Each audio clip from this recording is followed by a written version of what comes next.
Naxçıvan şəhərinin simvollarından sayılan 12-ci əsr Azərbaycan memarlığının nadir incilərindən biri olan Möminə Xatun türbəsi dövlət tərəfindən qorunur və bərpa olunur. Böyük memar Əcəmi Naxçıvani tərəfindən inşa edilən bu möhtəşəm abidə əsrlərdə Azərbaycan memarlıq məktəbinin ən parlaq nümunələrindən biri hesab olunur. Tarixi irsin qorunması məqsədi ilə Azərbaycan prezidenti İlham Əliyev tərəfindən imzalanan yeni sərəncama əsasən türbənin bərpası və konservasiyası işlərinin davam etdirilməsi üçün 9 milyon 566 min manat vəsait ayrılıb. Bundan əvvəl də dövlət başçısının sərəncamı ilə abidənin bərpa işlərinə maliyyə ayrılmışdı. Həmin sərəncama əsasən Atelier Erik Pomir şirkəti ilə müqavilə bağlanmış və müqaviləyə əsasən Möminə Xatun türbəsinin bərpa və konservasiyası ilə bağlı işlərə başlanılmışdır.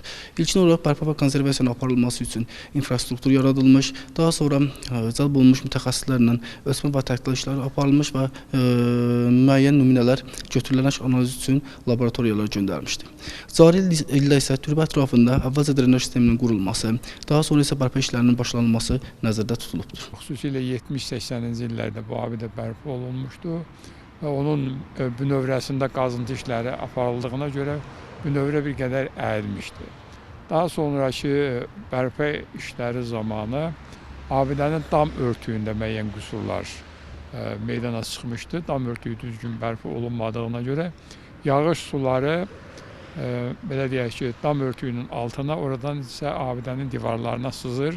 Bu da abidənin tez bir zamanda uçma təhlükəsini yaradır və divarlar bəzən yuxarıdan aşağıya doğru 2 metr qalınlığında nəmlənir. Bu da sözsüz ki, yol verilməzdir.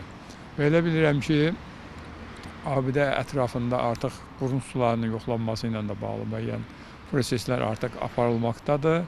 Həm qurun sularının abidəyə təsiri, eyni zamanda yağmur sularının abidəyə təsirinin qarşısı bu bərpa işləri zamanı aradan qaldırılacaqdır. Ayrılan vəsait əsrlərin yadigarı olan bu tarixi memarlıq nümunəsinin qorunmasına və gələcək nəsillərə çatdırılmasına xidmət edir. Atabey Səyyad, Arzu Sadiqov, NTV Xəbər.